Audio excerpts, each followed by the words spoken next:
some reason, everyone, I think this is something that does not, that is needed by everyone. King Saha, Wizo Manizo, Mpalavu, in another tune that leads us into the 31st minutes of 9 a.m. And I have the gentleman in the building, none and only. First of all, as we are celebrating 18 years, there are people that I would love to ask questions. Probably some of us may just see them in studio, and you may not know where the journey started. Mr. Emmanuel. Yes. Good morning. Good morning. Please first introduce yourself to the people. Good morning to the listeners. My name is Emmanuel Chagara, the CEO of Milima. Yes, the CEO of Milima Security. We are a cybersecurity company. Recently celebrated 10 years, so I want to congratulate Next Media Group on a big 18 years. 18 years. This is an incredible journey. When was the first time you said, let's lock in this beautiful moment and I start working with Next Media? Very interesting. So in 2017, that was 1 year into our operation, we were organizing a cybersecurity training with zero budget. Wanji? Zero budget and a lot of audacity. People need to know these things. Yes. In this Kampala, if you are not shameless. So we said this NBS, at the time NBS was becoming the thing. It was becoming a very strong brand. Yeah. And so we said, but NBS, why don't we go to these guys? So I wasn't even part of that first entourage. There's a team of ladies who was in Milima. They were aggressive like crazy. So they said, you know what, we're going to NBS. We're going to, no matter what. No matter what. We're walking in. We're walking in. So they went to Chira Road. That was the Media Plaza. Media Plaza. Yes. The next phone call I'm receiving, we have a contract. Wanji? NBS has agreed to sponsor our training and to air the campaigns for 1 month leading to the training for free. What? And that is the journey, and that's how our journey with NBS began. Congratulations. Since then, we have maintained a very strong working relationship with NBS, with various teams, with Mr. Keen, and it's been an incredible journey building cybersecurity through the wings of NBS. I see, when I see our CEO, King Karisa, who is a man passionate about cybersecurity, I see great minds like Emmanuel that are also deep into cybersecurity. I see both of you literally serving the digital economy or the digital industry. I want us to also emphasize and send a message to the Ugandans. How serious is cybersecurity a threat when it comes to Uganda's digital world right now? Yes, that's a very important concern. Cybersecurity, and I appreciate you have raised how Keen is also very passionate about it. Yeah. Overall, when we observe the trend that we are taking as a nation, Uganda right now is embracing a 10x growth program. Yes. From $50 to $500 billion economy. At the foundation of that growth is technology. So we are anchoring our growth on technology and digitalization. When we think about the Vision 2040, this is all Ugandan level strategies and of course the National Development Program. We see that we have observed that we cannot grow our economy to that level without technology. Yes. Now, if we're going to build technology as a railroad for our success, then we must ensure that it is secure, it is resilient, it is safe. You don't want to find yourself, let's talk about the incident that happened on Sunday. Whereas, yes, MTN was down because I think the CEO mentioned that it was a power blackout at the data center. But think about that disruption at a national scale. If it was a cyber attack, think about that level of impact. So when we think about the need for us to secure our growth and our economy, then the need for cybersecurity cannot be overemphasized. But even besides the economy level. You know, sometimes when you speak at this very high level, we might not, the small person running a small e-commerce shop, they're collecting money, they're selling their shoes online. They might think, is this also part of me? Yes, it addresses all of us, okay? Yes. So that lady who is selling her shoes using her e-commerce store or receiving mobile money payments or that has an e-wallet, think about waking up one morning and that wallet has been emptied by a hacker. Yeah. Everything is gone. So this is why, that's so sad. This is why cybersecurity conversations should be held publicly and everyone should be concerned. And that's why we have to build strong infrastructure. I think it is I must say, we are privileged and glad to have people like the Milima security team take lead on such matters. Absolutely. I have seen Next Media run campaigns like Vera Steady. I have seen government campaigns through NITA. For example, NITA recently had a campaign over Vera Kugad.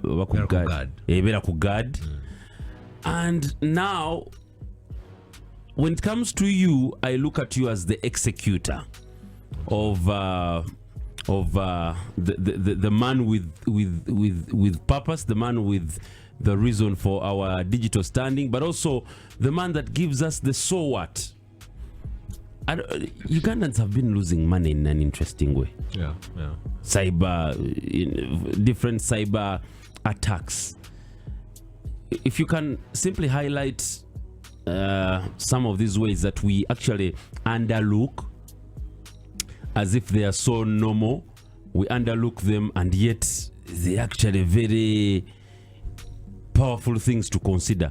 What are some of the ways that Ugandans have lost money, and how can we mitigate such? So people are losing money every day. From a small scale level, we are seeing people losing money through digital fraud. Okay, someone receives a fraudulent phone call from so and so. Oh, you have your OB. Yeah. These days I'm working in Hoima with Total Energies. We are procuring this machine worth $5 million. We have had those stories, and people fall for it. That's all part of cyber attacks, and it accounts for a very large scale of the losses that Ugandans are facing through fraud. We're also seeing these Ponzi schemes that have now taken advantage of our social media platforms. Recently, we supported a very eloquent lawyer who had, for some very unfortunate reason, fallen for one of those scripts. What happened is he receives a message from his friend saying, "Oh, there is this deal here, this offer. There's this thing where you can make quick money out of." So they sent him the link. He created an account. He deposited 300,000. They said, now for you to scale up, you need to deposit another. I think by the end, he had now deposited about 800,000, and they hijacked his WhatsApp, his email, all his accounts were taken. His social media accounts were taken, plus his money was also taken. So he comes running to us. He's like, "I don't even need the money. I just need all my accounts back." Do you know why? His accounts were now being used to impersonate and also dupe other of his friends. So they had created a chain of fraudulent messages. So imagine, Uncle Mark, you send to 20 of your friends telling them, "Guys, this is a very excellent idea. Trust me." They will trust you. At least 10 of them will fall for it. So it is no longer the hacker, it is Uncle Mark's name on the line. Yes. You see the dangers that we're seeing here. Yes. So this guy, we were able to get back all of his accounts. Fortunately, of course, the money was gone, but at least we were able to rescue all the social media accounts, the WhatsApp, the emails, and get everything back restored. These are the simple ways Ugandans are losing money. And at the hindsight of this, we see that it's all down to lack of awareness, lack of knowledge. So they fall victims to these things. Emmanuel has sent you WhatsApp. You see a WhatsApp link saying tap on this link, and so you're like, "Hey, this is my brother." And we trust this guy. He knows what he's doing. You see. But what are the chances that some of these things that have been taken away by hackers what are the chances that we are able to retrieve them? Do we still have an upper hand on such cases? It depends. Because I believe hackers also are cybersecurity people. Of course. We are the same people. We just take on different paths in life. Yes, some look for money, others are really building communities. Exactly. Can the money be restored? Yes and no. There are situations where, let's say someone has already withdrawn the money. That is money that cannot be restored. That one is. But then we have situations at a larger scale, say bank-to-bank impact. Okay, if money has been routed through one bank account to another bank account, and the money has not yet been withdrawn, such money can be restored. But then it's also important for Ugandans to know that you can still seek legal recourse. One of the biggest frustration for many Ugandans is they think they are helpless. Yeah. They do not believe that the police can help them. They do not believe in the rule of law. They do not believe that there is any institution or framework where they can actually be supported to gain some sort of legal redress. And that is a very unfortunate position to be in, because in actual sense, there are ways you can be supported. Of course, there is continuous effort also to equip the police and the judicial system to see to it that we can actually give justice to victims of cybercrime. Cybercrime is one of those crimes which is not being very easy for even the police. Registering the case in the book doesn't know, how do I register it? Is it taking money by false pretense? What is it? Impersonation? So many of them also struggle to register the case. And of course, we know that cases fail at that point of registering it in the police station. Because the moment you register it in a different way, then the investigating team will also approach it the way you have registered it. Wow. So these are all some of the weaknesses, but amidst those weaknesses, Ugandans should have faith that you can get legal redress, you can get your money back in the event of a cyber attack. At least you should try. Wow. When someone gets to an ordinary Ugandan, an influencer, just a social media guy, or someone who works in a hotel, when they get to hear about this, they're like, now, what use is cybersecurity to me, really? I am just Uncle Mark. I am an MC. I am just a comedian. What do I use cybersecurity for? Why do I even have to tune in and listen to this conversation? What are some of the most vulnerable industries are we tackling? Or even this person who is holding a thought of, this may not really help me, how are they affected? So first of all, everyone can be a victim of cybercrime, and everyone needs to know, whether it's your grandmother in the village with her 20,000 shillings in her mobile money account, or you who is running a multi-million business in Kampala, in Chukubo. All of us should be concerned about cyber attacks. One way or another, we are all interacting with technology today. Yeah. It's probably the first thing you touch when you wake up. It's the last thing you touch when you sleep. You upload your status. You upload up your and status, grateful. Up and grateful. Okay. Glory be to God. The enemies, where are you? Okay. So let's attack the day. Let's attack the day. So every one of us is using technology. Whether you are denying it or not, we are all using technology. Yeah. Now, because of that, every one of us can be a victim of a cyber attack. It doesn't have to be a bank losing billions. If someone defrauds you of your 20,000 shillings, your hard-earned money, because you applied weak controls, because you did not put in the necessary safety measures to protect yourself, because you were not conscious that this is actually a fraud, then that is a loss that you have to bear with, and it's something that you could have saved yourself from if you hadn't. I mean, if you had used the right controls, if you had thought about it, if you had taken a moment to think before clicking, you see. So these are very vital skills that every one of us should have. Yes. And it should not be something restricted to cybersecurity experts. It's public knowledge.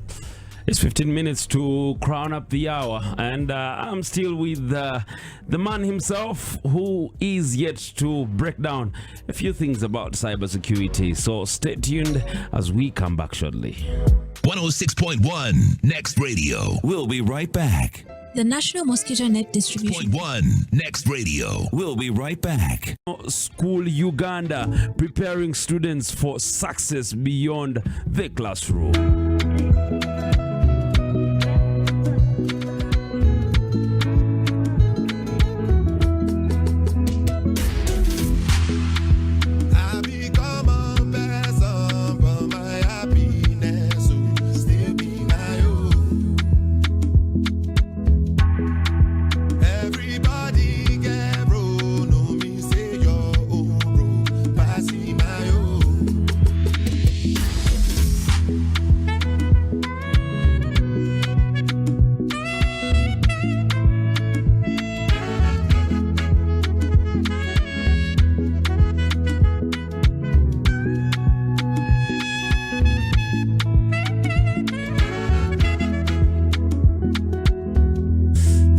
There's a word that sounded common to me this week.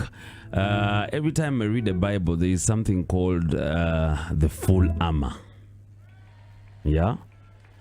So, Mr. Emmanuel, when I read a certain word, grammar, I don't know whether I'm pronouncing it right, but it took me to a full armor that protects something like that, because I know the biblical angle. So I want you to expound on gray armor, or what it does, who this person is, where is he going to be? Is he you know, we are in the season where we have so many artists coming into the country. There is an artist you're bringing on Friday, moreover. Who is this person? So, Grey Armor is a cybersecurity tool. Lucky for you, it's not a show. I know people on the show are starting already to ask questions. Tickets, Zameka, where are we going to be? But you bring your money first. Let's secure your tickets for that concert. Yes. Yeah, but so Grey Armor is a tool that Milima built. It's a web security tool. Yes. Cyber attacks right now, up to a tune of 83%, are being routed through web infrastructure. 83%. That's a big percentage. That's a big percentage. Secondly, most of our institutions currently rely on web infrastructure to sustain our IT environments. When you go to an organization, you'll find that most probably they don't have servers in their offices anymore. Yeah. People no longer have those things. You just see laptops, you wonder, where do you people extract your files from? Everything is in the cloud. Cloud services, web infrastructure, web-based systems, software as a service infrastructure. That's where the world has moved. Yeah. So organizations are no longer retaining IT infrastructure in their office premises. In fact, study has shown that up to 85% of infrastructure right now for many organizations is web-based. Wow. Now, with these two facts, one thing is still battling many institutions, and that is cyber attacks that are now being routed over this web infrastructure. Many of us are not able to assess whether our websites are safe, whether our web applications are safe. It's the hacker who finds it for you. When they have taken your money, then you realize, oh my goodness, how did they exploit it? I wish I had more security, whatever. I hear you. So that's why we built Grey Armor. We have been building Grey Armor for the last 5 years. That's to ensure that it's meticulous, it is efficient, the codes in it are able to address all the security vulnerabilities that web infrastructure have. We have built it on a certain framework. I'm going to use some technical terms, but everyone should bear with me. Don't worry, I'm a science student. I will demystify. Yes, answer. So we built it on a framework called Open Web Application Security Project. So this is Those are there. Are you there? I was for short call when they were teaching that. The guys were tickling each other in class. Now with serious science, you want to run away. So Open Web Application Security Project, OWASP, OWASP, is a framework that points to the top 10 biggest vulnerabilities in the world every 4 years. So we rely on this framework to design our system such that our system should be able to address each of those 10 weaknesses.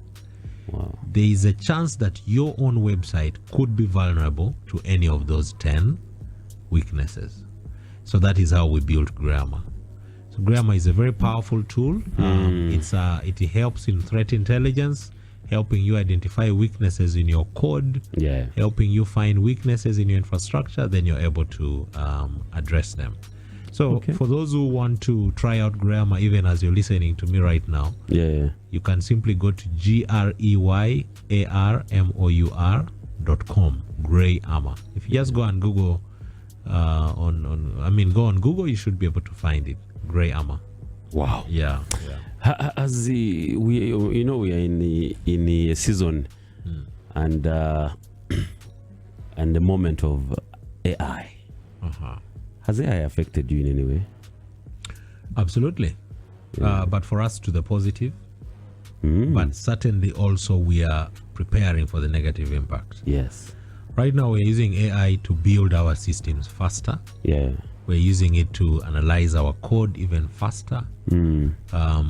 We are currently building a new version of Grey Armor which embeds artificial intelligence in the aspect of threat analysis. I know I'm using so many jargons, but you're a sciencer. I am a sciencer.